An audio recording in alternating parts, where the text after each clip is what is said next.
Hello ladies and gentlemen, Pictures here. Just quick update on European teams. So a lot of draws, Russia, Azerbaijan and Spain against Hungary. And I think the result of the day is Armenia beating France with Firouzja and MVL on first two boards. So again Firouzja won and MVL drew, and on third and fourth board Armenia won. So weak Armenian team without Aronian, without Akopian and guys like that, basically doing very well. Okay, so let's see Alexei's game, which he won, and his international team drew against Hungary. Bishop b5. Alexei now plays this month at least only open games like e4, castles, bishop e7, rook e1, b5, and d6.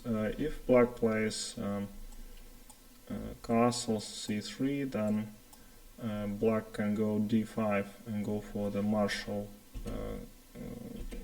gambit, which is very strong. d6.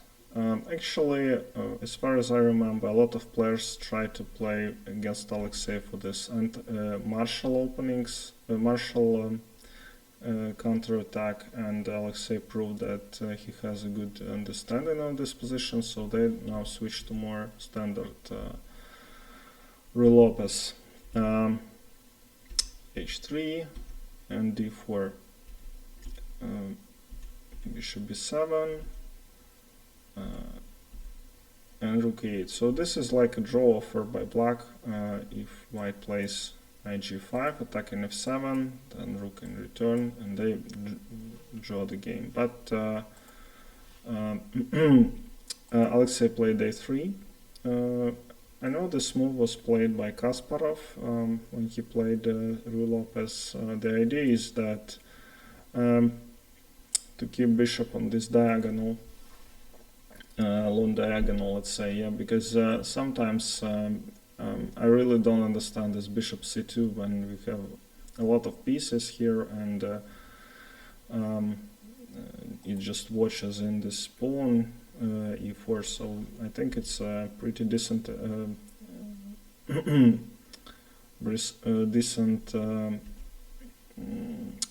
way to play. Bishop f8, and notice that it's move 14 and players just play on increment. Yeah, they never think. d5. This is I wouldn't play like this move, which looks a bit counterintuitive when you close the diagonal. Where is your bishop? It's normally not a good thing, but in Ruy Lopez it's actually standard, yeah, to lock this center and win a lot of space and try to outmaneuver your opponent, basically. c4, again, a move I wouldn't consider, but it's the first engine line, so white kind of tackles this b5 pawn. And c6. So this is the first time black thought for a long time, really half an hour, about this, which is met in every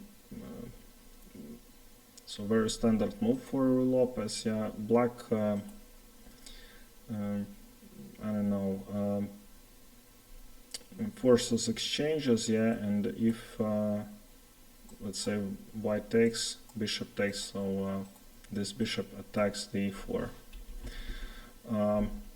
in case you didn't know. Knight c3, black took the pawn, Alexei took, and black took. So a lot of exchanges. Bishop takes e4, ancient says that it's dubious move in accuracy. Well, I like white's position. It's very clean, and this bishop here has a lot of perspectives. Yeah, queen c7, the move I didn't like, even though it's don't really see how this queen can attack white position. Knight h4, knight going to f5, and this is the move of the game, knight to d5. So this bishop is attacked, yeah, but Alexei plays knight to d5. He thought about 20 minutes on this move. Yeah, exactly 20 minutes. So he and Victor after 20 minutes took the bishop. Yeah, so let's take a knight, for instance, after bishop d5, bishop c6. So the pieces are misplaced and knight goes to f5. If knight to c6, then bishop h6 is strong. Rook c1 with the same idea to make a rover. Yeah, rook c3 and rook g3. So Victor took and Alexei took on f6. And this is what you get for a piece. Yeah, just black was forced to take on f6, and still engine says that white is better after queen h5. Actually, I think the reason why white is doing that well is that this knight on b8. Yeah, you need to. It needs to tempi to get to e7, for instance, for defense.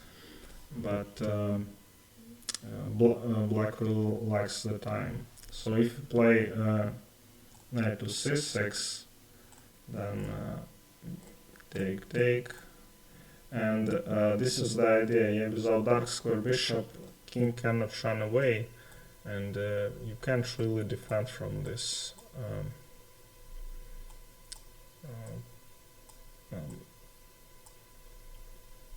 From the strats. Yeah, rook e1 is coming, and just this queen is hopeless to protect. So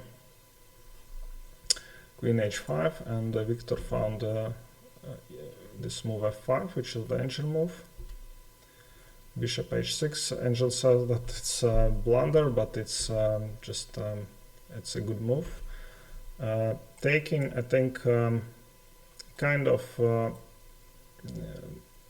helps this queen to defend and attacking this h4 knight, but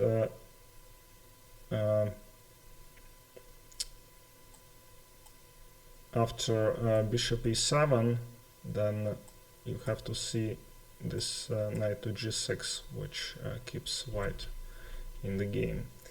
So f5, bishop takes, and f4. It's important not to allow white rook to go to e3, otherwise these two pieces will just destroy the king. Knight f5, f6. Actually, so far Victor defending flawlessly. Yeah, he was on very low time, but he found this maneuver to add queen to the defense. Took the pawn and rook d1. So just if you let's say want to win a tempo, you don't have to capture, but you should make your opponent capture pieces. They exchanged and g4. So white has just I guess three pawns for the knight. You might say that it's enough compensation. However, these are three passed pawns, yeah, and white's rooks are much more active, and they create a lot of threats against the king. And important thing that black is in time trouble. Rook h6. So now finally on move 34 knight moves. Rook c8. I'm sorry, of course it was moving, yeah, but it kind of looked just offside of the board. Rook c7 and g5. So the problem, yeah, that you cannot really attack anything with this knight. It kind of is a name for white pieces, yeah, and if you move it, then checks are very annoying. 4 h4. Finally knight joins the defense, but it's too late because these pawns are already at the 7th rank. f6 you cannot take because of h8, and after rook h1, f3 knight g3, black resigned because g7 is inevitable, yeah, and even if black gives up rook for these two pawns, then this will queen as well. Alright, good job, Alexei. Thank you for watching and see you next time.